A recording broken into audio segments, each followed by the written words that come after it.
ગુરુ માતા સાધ સંગાથજી, પ્રેમથી બોલજો ધન્ય નિરાકારજી. આજે આપણે નિયમ માટે મતલબ કે જે છે ને કેમ સંસ્કાર આવે એ વિશે સમજાવીએ છીએ. તો સવારે વહેલું ઉઠવું અને ઘાસચારો કે ફટાકડા વગેરે બાળવું નહીં, હોળી સળગાવવી નહીં, ધન બીજાનું લેવું નહીં, ચોરી કરવી નહીં, માતા પિતાને જમાડીને જમવું. તેનો અર્થ માતા પિતા પહેલાં કોળીઓ ભરે પછી ખાવું. તો માતા પિતાથી જુદું રહેવું નહીં. વેદ ગીતા વગેરે ધાર્મિક ગ્રંથની નિંદા કે ભણવાનું ભૂલવું નહીં, એનું આળસ કરવું નહીં. કુટુંબનો પ્રેમ તોડવો નહીં, જૂઠું બોલવું નહીં, કામ ક્રોધ લોભ કરવો નહીં, મેલી વિદ્યા ભણવી નહીં, ખુલ્લે માથે ફરવું નહીં, દીકરીનું ધન લેવું નહીં, ઊંધા ઊંઘવું નહીં, વ્યાજ લેવું નહીં. હા, વ્યવહાર છોડવો નહીં. વ્યાજ એને કહેવાય ને વ્યવહાર કેને કહેવાય? વ્યાજ જબરદસ્તી એનાકને થાય ન થાય, મારા પૈસા દે એને વ્યાજ કહેવાય. વ્યવહાર કેને કહેવાય? કે ભાઈ આ સાલ ન થાય બીજી સાલ દેજે. એમ જો પૈસા એકબીજાને આપો નહીં તો કોઈનું કામ ન થાય. તો વ્યવહાર લેવો, વ્યાજ ન લેવું. પુરુષ પહેલાં સ્ત્રીએ ઊંઘવું નહીં. પુરુષ ઉઠે તે પહેલાં ઉઠવું સ્ત્રીએ. અનાજ એઠમાં નાખવું નહીં. દરરોજ બીજાનું અનાજ ખાવું નહીં. સૂર્ય ઉગે પહેલાં ઉઠવું.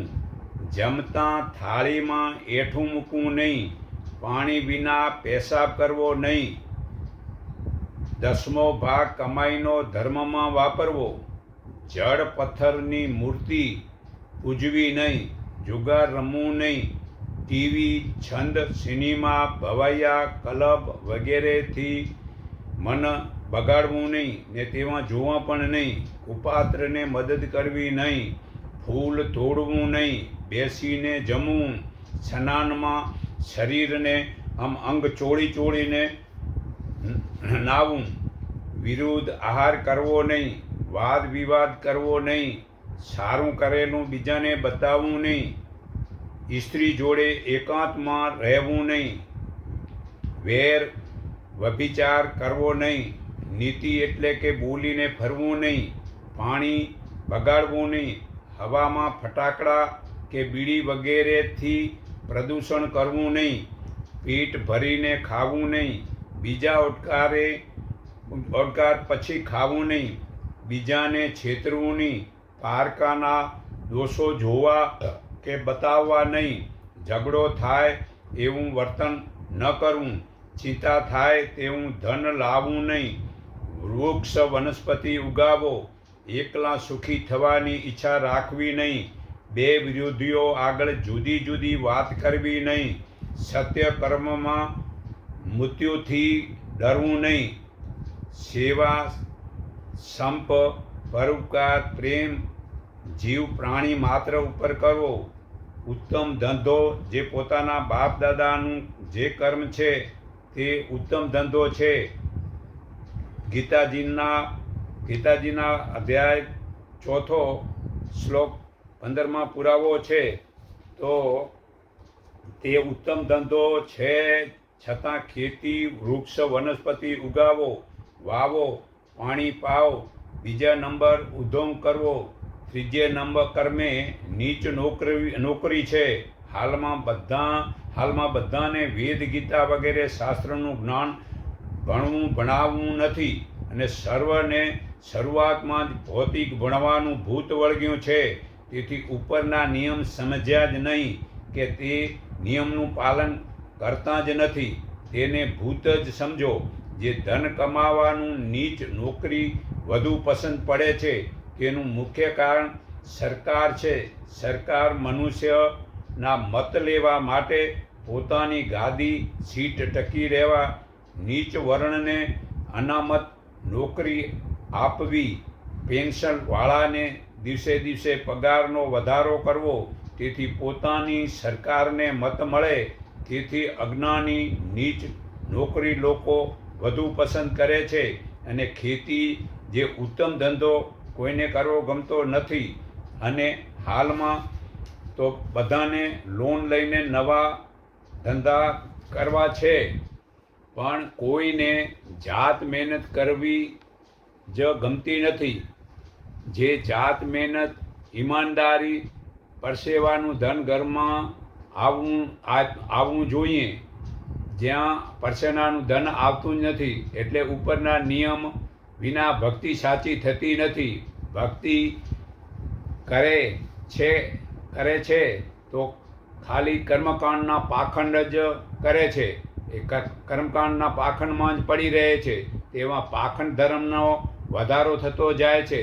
તેથી જ્યાં ને ત્યાં મંદિર મસ્જિદ બને છે, તેમાં હજ યાત્રા તીર્થમાં ભટકે છે. તે જડ વસ્તુ મૂર્તિ છબી પાઠ પુસ્તકની જ પૂજાથી લાભ થતો નથી, છતાં તેવું છોડતા નથી. તેવા અજ્ઞાનીઓને એકાંત મૌન ઉપવાસ સાચી ભક્તિના નિયમ પાલન કરવાનું ગમતું નથી. તેવા હજ તીર્થમાં બ્રહ્મજ્ઞાની સંતોને જોડે બેસીને સત્સંગ સાંભળવો ગમતો નથી. ગીતા ઉપનિષદ વેદ શાસ્ત્રોના નિયમ પાળવા નથી. તેવા અજ્ઞાનીઓને જ્યોતિષમાં તો પૂરા જાણકાર હોય છે, જે જીવાડું મારું તેવું વશીકરણ જાણતા હોય છે. તેથી અજ્ઞાનીઓ તેવા ચમત્કાર દેખાડીને અજ્ઞાનીઓને ફસાવી લે છે.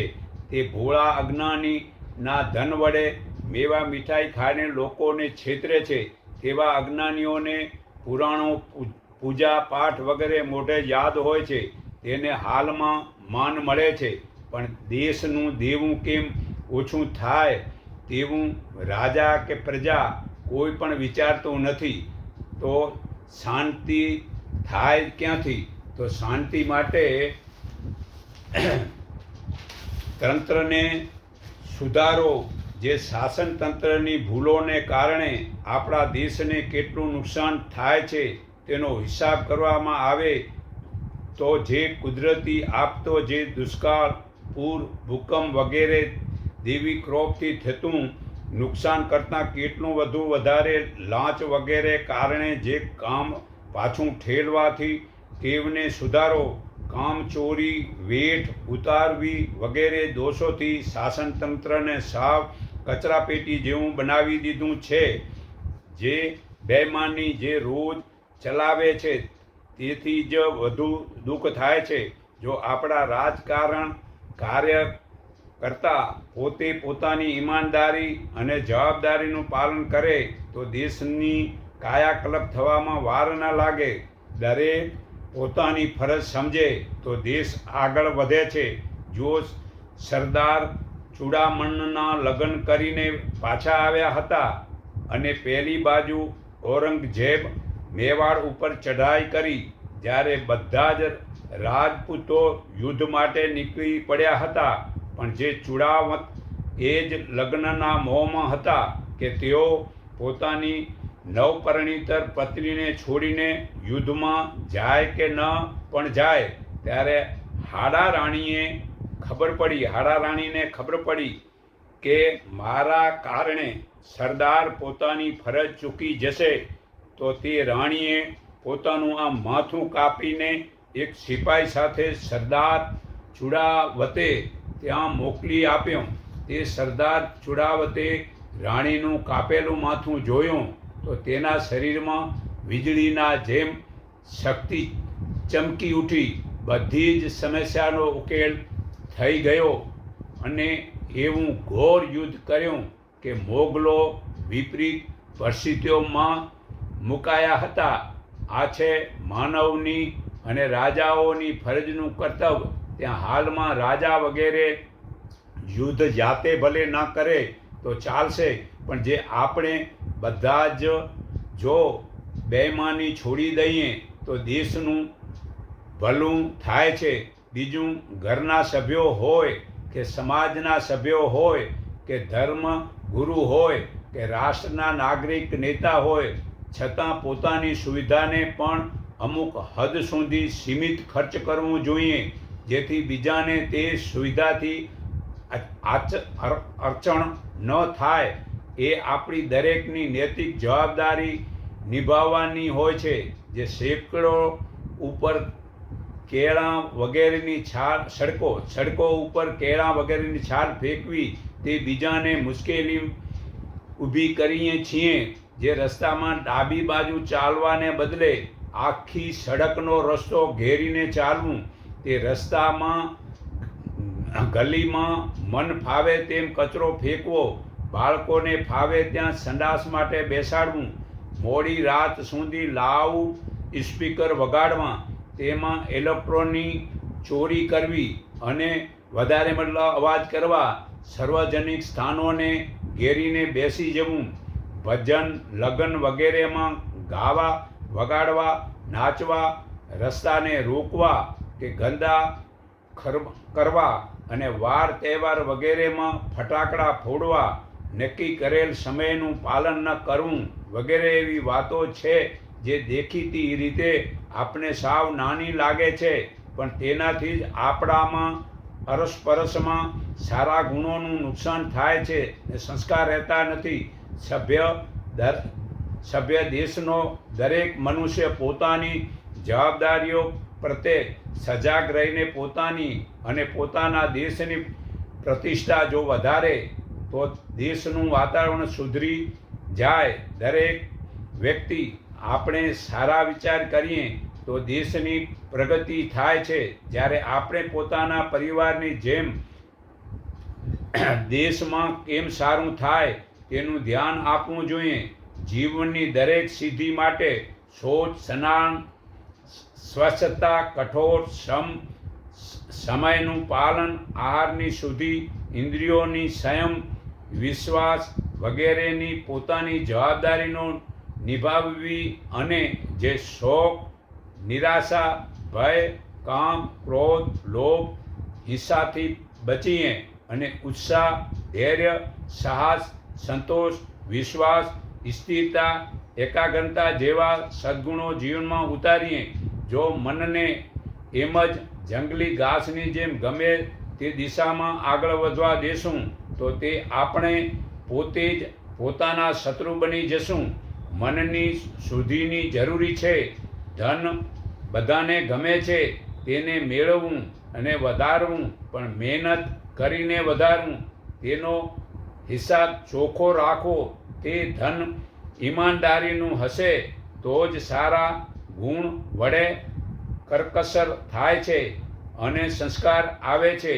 ચોરી કપટથી જે ધન આવે છે તેથી દારૂ ખાનાની જેમ એકદમ વ્યસનમાં અને ફેશનમાં મતલબ કે એ ભબકાની જેમ વપરાઈ જાય છે તો ધન વધે છે ત્યારે સંસ્કાર ચાલ્યા જાય છે.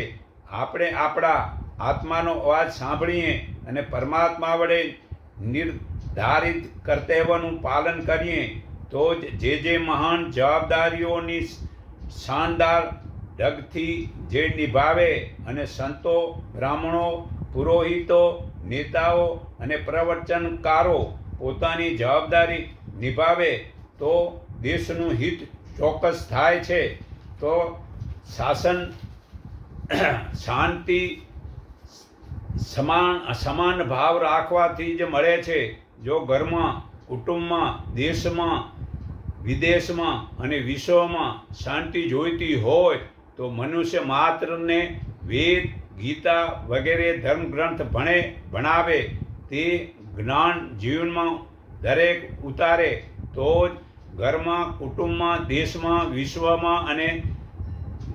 વિશ્વમાં શાંતિ થાય છે. તો જે મંદિર, મસ્જિદ, ખર્ચ, સંપ્રદાય કે આશ્રમના તમામ ગાદીપતિઓ અને રાજા અને પ્રધાનો વગેરે નેતાઓ જો વેદ જ્ઞાન જાણે અને તે મુજબના નવા નિયમોનું બંધારણ કરી તે નિયમોનું પાલન કરીએ તો તે બ્રહ્મજ્ઞાન બતાવે છે. ત્યાગ ભાવ તો પછી જે મંદિર, મસ્જિદ, ચર્ચ, સંપ્રદાય કે આશ્રમમાં સંગ્રહવાનું છોડી જે ઘણું વધારાનું બિનજરૂરી ધન, સોનું, ચાંદી, વધારાની તમામ વસ્તુ વગેરે આમ તો જગતના લોકોની છે, માને ભારતમાં રહેતા માણસોની છે, અને જે વિદેશોનું દેવું, ભારત ઉપરનું જે કરજ, લોન, જે વિશ્વ બેંક વગેરેનું દેવું, પણ આમ તો તે દેવું લોકોનું, જનતાનું જ છે. તો આપણે સર્વે જો વિચારીએ તે દેવું કરજ ના કારણે સરકારને વર્ષે તેનું વ્યાજ ભરવું વગેરેમાં જે વહીવટ કરવા માટે સરકાર લોકો ઉપર વધારાનું ટેક્સ વધારીને વહીવટ કરે છે. જો તે ટેક્સ ઓછું કરવું હોય અને મોંઘવારીથી બચવું હોય તો તમામ સંતો, મહંતો, સાધુ, ફકીર, પાદરી, ભક્તો, ગાદીપતિઓ અને વિદેશના સર્વે પ્રજા મળીને જે મંદિર, મસ્જિદ, ચર્ચ વગેરેમાં વધારાનું પડી રહેલું સોનું, ચાંદી, ધન વગેરેને વિશ્વ બેંકમાં જે વિદેશમાં ભરવામાં આવે તો ભારતનું દેવું મૂળ અને વ્યાજ લગભગ પૂરું ભરાઈ જાય તો પછી ટેક્સ વગેરે ખર્ચ ઓછું વસૂલ કરવાથી ભારતમાં શાંતિ થઈ શકે છે. અને જે જ્ઞાનથી સૃષ્ટિની શાંતિ માટે જો વેદ જ્ઞાન જાણે તો ધર્મના નામે ઝઘડા ન થાય, તો વેદનથી જ નિરાકાર ભગવાનની સમજણથી તો સમાન ભાવનું જ્ઞાન બતાવે છે. તો સમાનતાના માટે દરેક દેશના સાથે મળીને બંધારણ કરે કે જે દેશના રૂપિયાની કિંમત સમાન રાખવી જોઈએ. આજે વિચાર કરીએ, જે ડોલર વગેરે પોતાના દેશના નાણાંની કિંમતને દિવસે વધારતા જાય છે, પછી જે દેશનું ચલણની કિંમત વધારે હોય તો તે દેશ વધુ સુખી થાય, અને જે દેશનું ચલણની કિંમત ઓછી હોય તે તો વધુને વધુ દુઃખી થતો જાય છે. હાલમાં ભારતમાં ખાંડનો ભાવ 32 રૂપિયા કિલો ખાંડ હોય અને તેની સામે ડોલરનો ભાવ કિંમત $1 સામે ભારતનો રૂપિયો 64 થાય છે. તો તે ડોલરવાળો શેરડી વાવીને ખાંડ ખાશે કે પછી તે બીજા દેશની તેમને તે 50 પૈસે પડતરવાળી મંગાવીને ખાશે? તો વિશ્વ શાંતિ માટે તો નાણાંની કિંમત સમાન હોવી જરૂરી છે. તેમજ જે દેશમાં પેટ્રોલ, ડીઝલ, કોલસો વગેરે ધાતુ નીકળતું હોય કે અનાજ, શાક, વનફળ વગેરે બનતું દરેક દેશમાં બધું જ બનતું નથી. તો જે દેશમાં બનતું હોય કે નીકળતું હોય તેના ઉપર મજૂરી ખર્ચ જોડી વત્તા 10% નફો જોડીને લેવું દેવું, તેથી તેનું બંધારણ કરવું જોઈએ. અને જે દેશની સરહદ નક્કી કરેલી છે તો તે સરહદ જે દેશની હોય તે સિવાય બીજા દેશની સરહદનું દબાણ ન કરવું કે ખોટી રીતે લડી ઝઘડીને મનુષ્ય અને ધનની બરબાદી થાય છે. તે મૃત્યુથી ઘરના, કુટુંબના દુઃખનો પાર રહેતો નથી.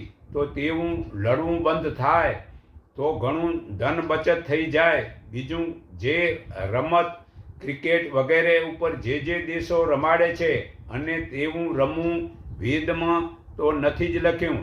વેદમાં તો નાચ, ગાન વગેરે, જુગારી, ભવૈયા, કલબનો ધંધો, વશીકરણ વાળા વગેરેને સજા કરી દેશ પાર કરવાનું બતાવે છે. ત્યાં હાલના રાજાઓ રમાડે છે. વેદમાં રમવાનું ક્યાંય બતાવ્યું નથી. વેદમાં પોતાની ફરજ મુજબનું કર્મના નિયમો અને શરીર નિરોગીના નિયમો, રાજા પ્રજા વગેરેના નિયમોનું બંધારણ બતાવેલ છે. અને કુટુંબમાં શાંતિ મળે તો સંસાર વ્યવહારની વસ્તુઓ મેળવવી, તેથી શાંતિ થતી નથી, પરંતુ સંસાર વ્યવહારની વસ્તુઓ ઉપરની આસક્તિનો ત્યાગ કરવો તો જ શાંતિ મળે છે. સાચી શાંતિ તો ત્યાગમાં જ છે. દિવ્ય ભાવના વાંચો વત્તા શાંતિ સાચી સંપૂર્ણ ભગવાનના શરણાગતિથી મળે છે. બાકી તો જેમ શિયાળો પછી ઉનાળો ને ઉનાળો પછી ચોમાસું, તે સુખ પછી દુઃખ અને દુઃખ પછી સુખ આવે છે. તેમ આપણે જડતામાંથી બ્રહ્મજ્ઞાની બન્યા, પરંતુ હવે જે બ્રહ્મ આનંદનો પામ્યા અને પાછા અજ્ઞાનમાં જ જવાના છીએ, એટલે કે વિરુદ્ધાર કરવાના છીએ, તો પછી શાંતિનો આનંદ રહેવાનો જ નથી. પરંતુ જે કંઈ ઈશ્વરે પરિસ્થિતિમાં રાખેલ છે તેમાં સંતોષ રાખો તો જ શાંતિ મળે છે. તો નિયમ વિચારો સારા પાળશો તો દુઃખ નહીં આવે અને સુખ બધાને મળશે.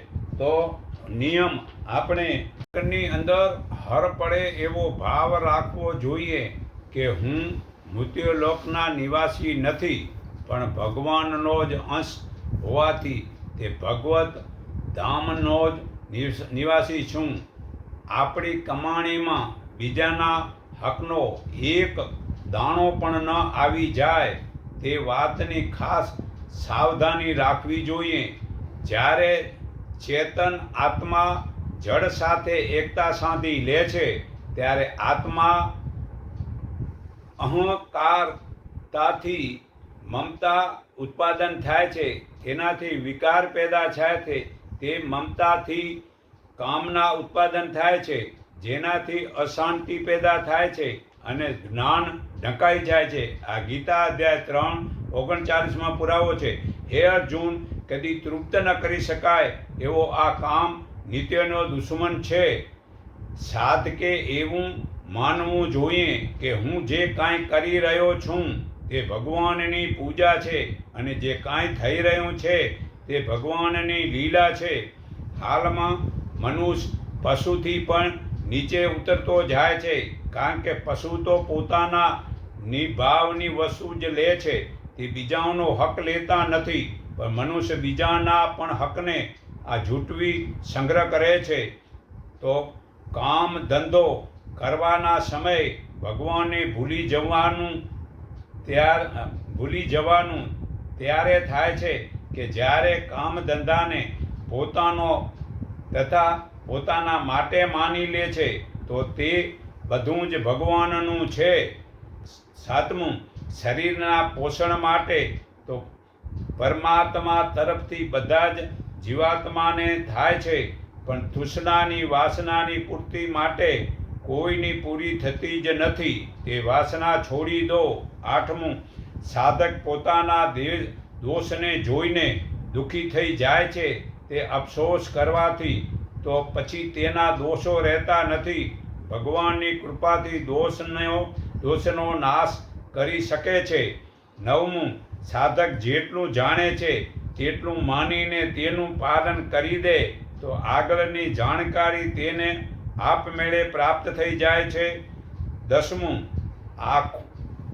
આંખો કરતાં વધુ યાદ મનન છે. આંખો કરતાં વધુ યાદ મનને છે. મન કરતાં વધુ યાદ બુદ્ધિને રહે છે અને બુદ્ધિ કરતાં વધુ યાદ આત્માને રહે છે. જે વાત આત્મા પકડી લે છે તે વાત કાયમ આત્માને યાદ રહે છે. તો આત્માને પરમાત્મા યાદ રાખવા છે. 11, પોતાના સ્થાનમાં જે આધ્યાત્મક વ્યાખ્યાનદાતા, આચાર્ય, ગુરુ, નેતા, શાસક, મંત, કથાવાચક, પૂજારી વગેરે સૌએ પોતાના આચરણોમાં વિશેષ સાવધાની રાખવાની ખાસ જરૂરી છે, જેથી બીજા લોકો તેને જોઈ સારું વર્તન કરે. તો 12, જેની બુદ્ધિમાં જડતાનું કે સંસારિક ભોગ કે સંગ્રહવાનું જ વધુ છે, તેવા લોકો ગમે તેટલા વિદ્વાન ભણેલા હોય પણ તેનું પતન જરૂર થાય છે. પરંતુ જેની બુદ્ધિ જડતાનું મહત્વ નથી અને જેને ભગવાન પ્રાપ્તિનો ભાવ છે, તેઓ ભલેને વિદ્વાન નથી પણ તેનું કલ્યાણ ચોક્કસ થવાનું છે તે યાદ રાખો. 13, કરવા ચાહો તો સેવા કરો. જાણવા ચાહો તો પોતે પોતાના આત્માને જાણો ને માનવા ચાહો તો એક જ પરમપિતા પરમાત્મા નિરાકારને માનો.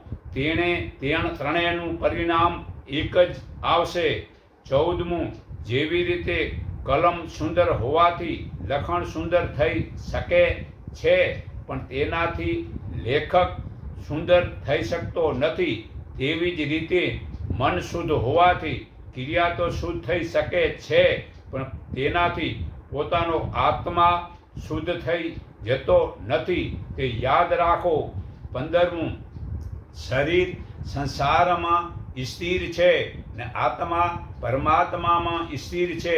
તેથી સાધકે પોતાના સંસારમાં સ્થિર નહીં માનીને પરમાત્મામાં પોતાને સ્થિર માનવાનો અનુભવ કરવો છે. તે યાદ રાખો. 16મું, સાધકે શું કરવું જોઈએ અને શું ન કરવું જોઈએ એનો સંત અને શાસ્ત્ર પર છોડી દેવું, અને શું થવું અને શું ન થવું તે ભગવાન પર છોડી દેવું જોઈએ.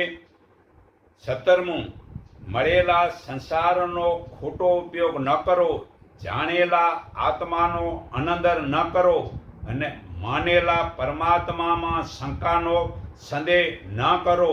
18મું, આપણા હૃદયમાં જડતાનો જેટલો આદર થાય છે તેટલો જ પરમાત્માનો અનંદર થાય છે, અને તે અનંદર જ આપણા પતન થાય છે.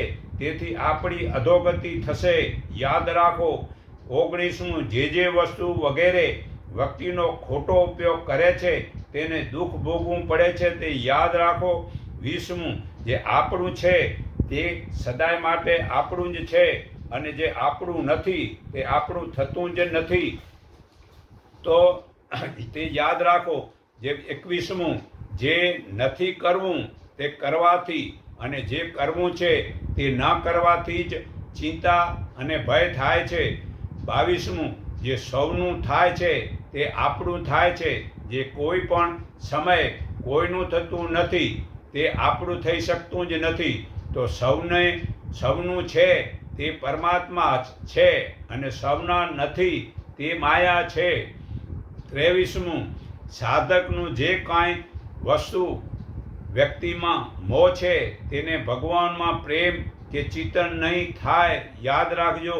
24મું, સર્વે ઠેકાણે સમાન પરમાત્માને જોવા તે સમાન દ્રષ્ટિ છે, અને પ્રકૃતિ તથા તેમાં કાર્યને કે શરીર સંસારને જોવું ખોટી દ્રષ્ટિ છે. આ ગીતા અધ્યાય 5:18. સમાન દ્રષ્ટિ વાળો જ જન્મ મરણ જીતે છે, જીવતા અહીં હાલમાં જ. યાદ રાખો. તો 25મું, મનુષ્યને પોતાનો સંકલ્પ રાખવો નથી, પણ ભગવાનનો સંકલ્પમાં પોતાનો સંકલ્પ મેળવીને ભગવાનમાં પ્રસન્ન રહેવું જોઈએ. આ ગીતા અધ્યાય 2:65 પ્રસન્નવાળા મનુષ્યના દુઃખો મટે છે. યાદ રાખો. 26મું, જેટલા પણ વિકાર છે તે બધા માયાની વસ્તુઓના છે. મહત્વ માયાની વસ્તુને મહત્વ આપવાથી જ થાય છે. યાદ રાખો. 27મું, આ નિયમ લઈ લેવો કે કોઈ પણ આપણા મનની વાત ન માને તો આપણે નારાજ ન થવું. યાદ રાખો. 28મું, સંસારના માલિક પરમાત્મા છે અને શરીરનો માલિક હું છું એવું માનવું ભૂલ છે. જે સંસારનો માલિક છે તે જ આ શરીરનો પણ માલિક છે. શરીર આપણને ભાડે મળેલ છે. યાદ રાખો. 29મું, જેવી રીતે બાળક દરેક અવસ્થામાં માને જ પુકારે છે તેવી જ રીતે દરેક અવસ્થામાં ભગવાનને પુકારો. આ ગીતા અધ્યાય 7:29 મોહ વિનાના પ્રભુને ભજે છે. તો 30મું, ઈમાનદારીથી કામ કરવાની ચિત્તમાં શાંતિ આવે છે.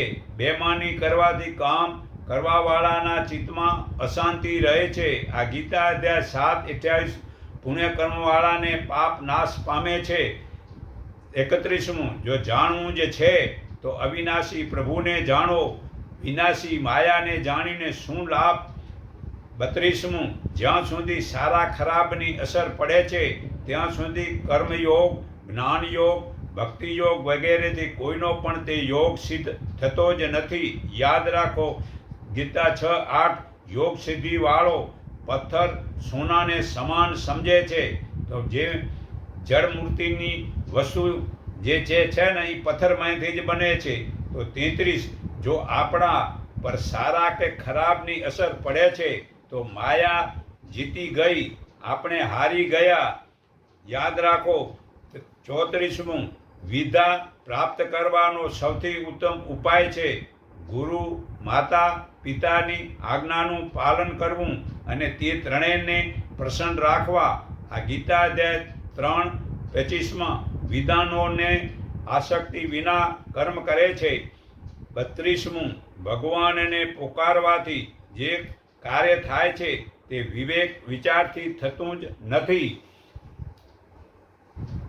યાદ રાખો. 36મું ભગવાન નિરાકારને ન મળવું. ન મળવાનું દુઃખ લોકો સંસારી દુઃખો કરતાં વધારે છે. તો ભગવાનને મળવાનું દુઃખ રાખો. 37મું જેવી રીતે વેદ જે દવાઓ જેવી રીતે ડૉક્ટર જે દવા આપે તેમાં આપણું હિત છે, તેવી જ રીતે ભગવાન જે ભલામણનું વિધાન કરે છે તેમાં જ આપણું પરમ હિત છુપાયેલું છે. ગીતા અધ્યાય 18:65માં. 38મું જેવી રીતે ગાયના શરીરમાં ઘી ગાયને કામમાં આવતું નથી, તેવી જ રીતે શીખેલું જ્ઞાન કામમાં આવતું નથી, પરંતુ આત્માનું જ્ઞાન પ્રભુની કૃપાથી જ કામમાં આવે છે.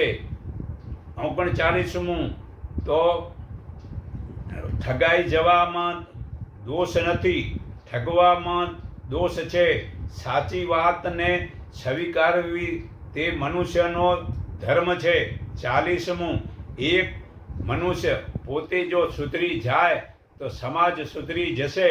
41મું જો પોતાના સંતાનથી સુખ ચાહતા હો તો પોતાના માતા પિતાને સુખને સેવા કરો.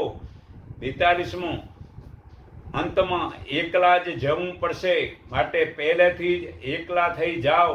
જે વસ્તુ વ્યક્તિ અને ક્રિયા જે નાશ થઈ જાય છે તેનો આશ્રયને છોડી દો કે આશ્રય ન લો. 43મું સંતોષ સમાજ સુધારવાનો મૂળ મંત્ર છે. આ ગીતા અધ્યાય 18:66માં પ્રભુ શરણથી પાપ છૂટે છે. 44માં સંસારમાં ભગવત ભક્તિ સમાન કોઈ કિંમતી વસ્તુ નથી, ચીજ બીજી. 45મું સંસારની વાત છે કે પરમાત્માની આપેલી માયા તે સારી લાગે છે, પણ પરમાત્મા સારા લાગતા નથી. ગીતા અધ્યાય 11:44માં પ્રભુ અપરાધ સહન કરે છે. 46મું ભગવાનનો વિશ્વાસ ભગવાનથી પણ મોટો છે, કારણ કે જે ભગવાન સદા સર્વત્ર હાજર હોવા છતાં પણ મળતા નથી, વિશ્વાસથી મળી જાય છે. 47મું જેને ભગવાન શાસ્ત્ર ગુરુ મા બાપ અને જગતથી ભય લાગે છે તે ચોક્કસ ભય વિનાનો એકદી થઈ જાય છે. 48મું બીજાઓની પ્રસન્નતાથી મળેલી વસ્તુ દૂધ સમાન છે, માગેલી વસ્તુ ભીખ છે, અને બીજાઓનું દીધેલું દુભાવીને લીધેલી વસ્તુ લોહી સમાન છે. 49મું આવવાવાળા જવાવાળા જ હોય છે, આ નિયમ છે.